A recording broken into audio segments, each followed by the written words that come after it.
The United Nations recently had a vote on ending the embargo against Cuba. I noticed there was only 7 countries of the 193 members who actually voted against this resolution. I wanted to do some digging around and figure out what the heck was going on. The first 4 countries were no surprise to me. We have the United States, the one doing the embargo, then Israel, which receives tens of billions of dollars from the United States in military aid and equipment so it can carry out its various genocides. Then we have Ukraine. Ukraine actually receives much military equipment from the United States despite these claims that Trump is pro-Russia. Then we have Argentina. Argentina, it has a right-wing, libertarian, anti-communist government, so it's no surprise here. It also received a huge aid package to help prop up its economy from the United States. The last 3 countries, though, on this list were quite strange. We have Hungary. Look at any headlines about Hungary, and you might come into the impression that Hungary is a anti-Western country in terms of its foreign policy.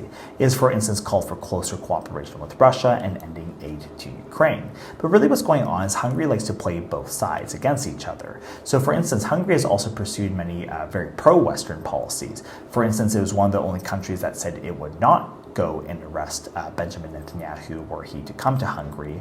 It gets along with Israel as well as Israeli allies such as Azerbaijan and, lo and behold, the United States as well. And we see that playing out here.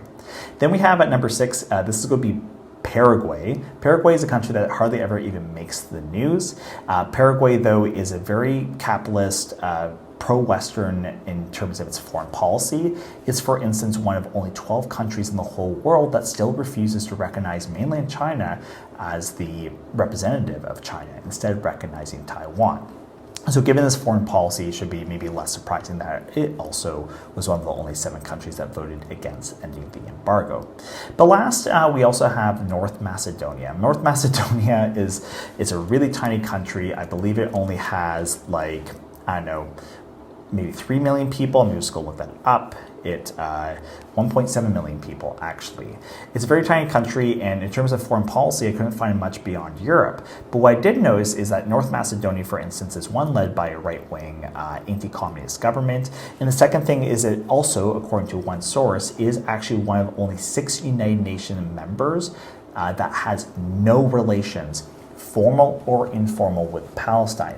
The fact that this country has not even established relations with Palestine, I think, should show you about its worldview in terms of foreign policy. It stands out here, so no surprise that it also stood out on voting against the inhumane embargo against Cuba. There you go. Those are the 7 countries. Let me know what you think and put your comments below. I love hearing it. Cheers.